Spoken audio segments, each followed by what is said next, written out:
Egg తోటి అయితే ఈరోజు ఎగ్ మంచూరియన్ అయితే చేశాను. ఎప్పుడు చేసే రొటీన్ గా కాకుండా నాకు స్పెషల్ అనిపించే ఎగ్ మంచూరియన్ అయితే చాలా సింపుల్ గా చేశాను. దీనికి కావాల్సింది 2 టేబుల్ స్పూన్ల మైదా, ఇంకా కార్న్ ఫ్లవర్, పసుపు, ఉప్పు, కారము, ధనియాల పొడి, గరం మసాలా అన్ని వేసిన తర్వాత వాటర్ లో అయితే వేసి బాగా పేస్ట్ లాగా చేసుకోవాలి.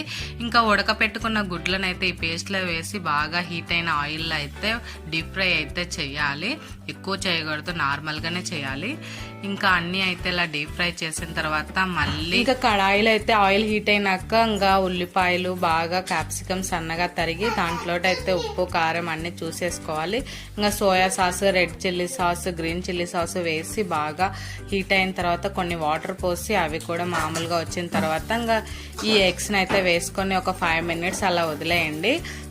స్మాల్ టు మీడియం ఫ్లేమ్ లో పెట్టి ఇంకా తింటే నిజంగా చెప్పాలంటే చాలా బాగుంది. నేనైతే చపాతీలో తిన్నా.